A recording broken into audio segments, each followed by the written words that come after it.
What's up, YouTube? Welcome back to another episode of Road Talk. I hope everybody out there in the world had a nice Thanksgiving, a great Thanksgiving. Chow down on some food, because I know I sure did. I chowed down on some food, and I also chowed down on this chapter. This chapter was Mayonnaise Feet Kiss the Chef for me, because it was a 10 out of 10 chapter. It was phenomenal. Okay, you caught me. It was a Zoro chapter, so that's why I'm giving it 10 out of 10.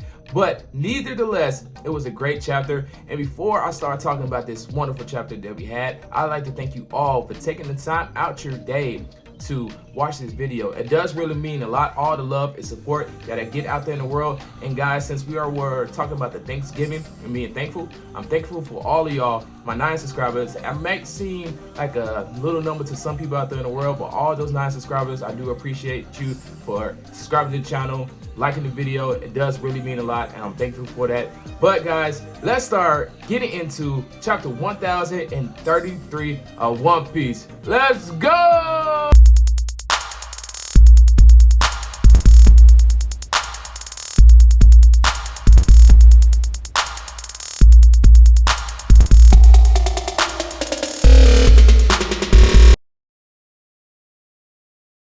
I'm sorry, I forgot that I did watch the episode 1000 of One Piece, the 1000 classic episode that we had. Guys, I don't know about y'all, but I got very sentimental about watching that episode. All the flashback that happened, all the moments that the crew came together, and all the things that they accomplished on the road there. I was starting to get a little sentimental. I don't know, maybe it's the light skin in me that people could talk about, but nah, it was really touching just to see how they evolved themselves and how they grew themselves and how they stick together through all that. And it was good with sentimental stuff, but I don't know if it really progressed. It kind of felt like just a little flashback chapter in which everybody needed, and because it was 1000, you got to do it big, but the animation was flawless, and I'm looking forward to when they finally get on the rooftop. But let's start talking about the chapter 1032, because Zoro's out here doing things, guys, and I don't know if y'all ready for it. Y'all might not be ready for it like Zoro is right now.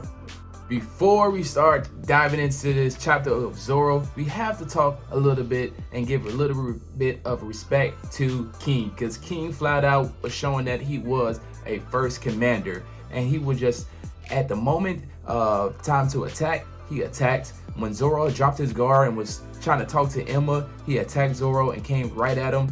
And then at the same time, he was showing us beautiful new attacks that we haven't seen, blowing himself up like he is Gladius from the Doflamingo pirate crew. And it was just a flat out phenomenal to see King being a first commander. He wasn't like no smoothie. He wasn't even like Jack. Jack showed a little bit of it, but he kept on getting pushed to a side from Oda. But King is going all out, and Oda is showing us King going all out. So it was flat out beautiful.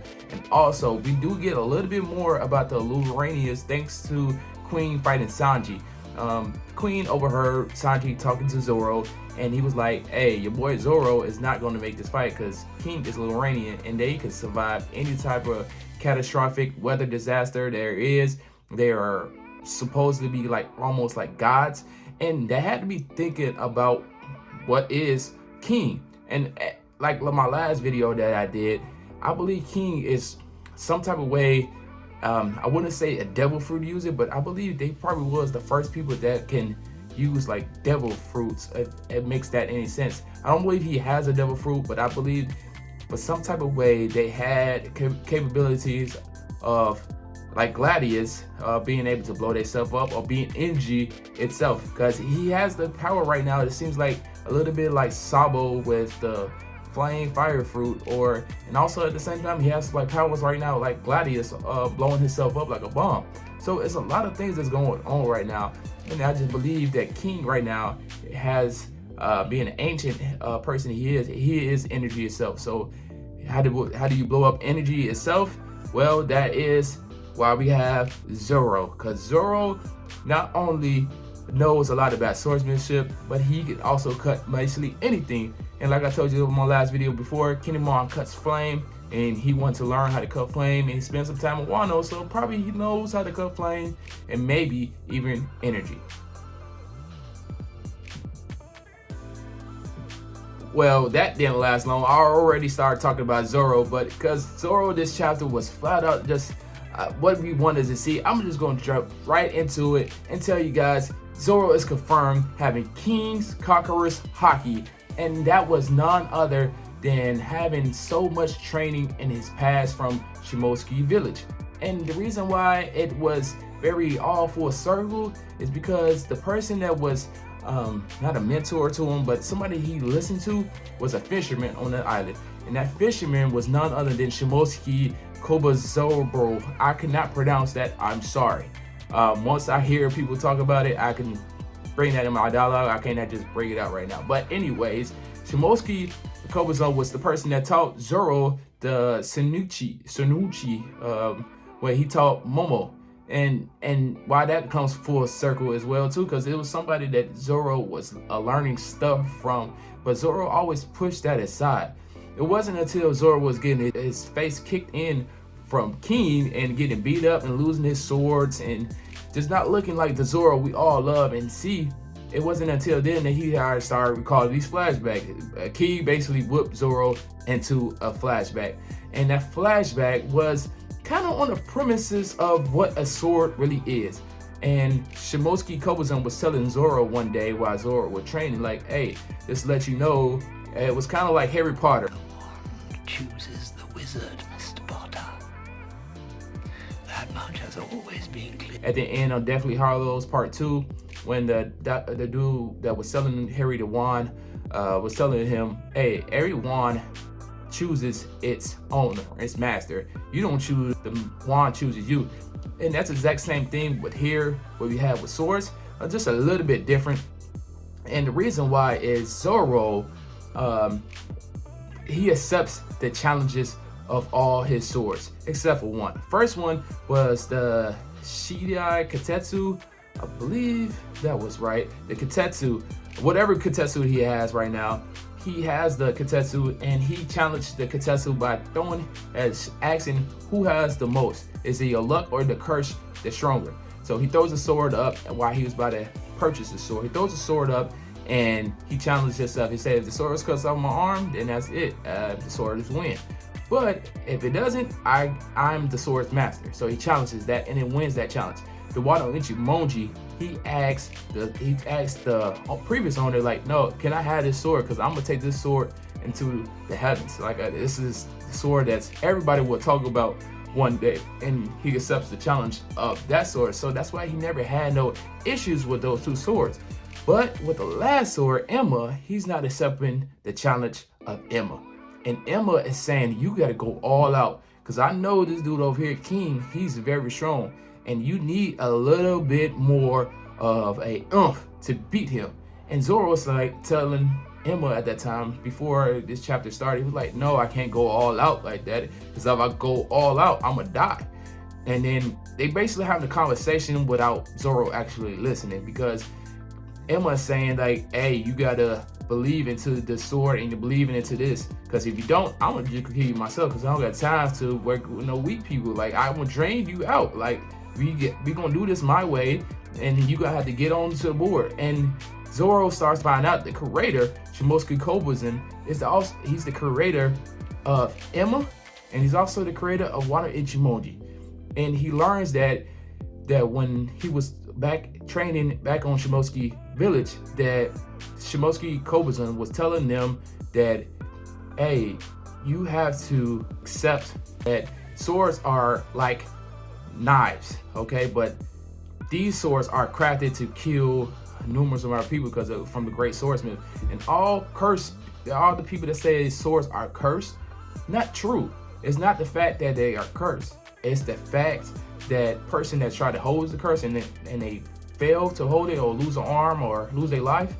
It's not because that the sword is cursed. It's just that person wasn't powerful enough to hold it. It kind of reminds me also of an Infinity Gauntlet. You know how when Thanos clapped it and then he lost his strength, or when Hulk did it, he lost his strength and he was like weaker. And that's kind of the exact same thing. If you're not able to take it, like Iron Man, he only can use it once and it was a wrap.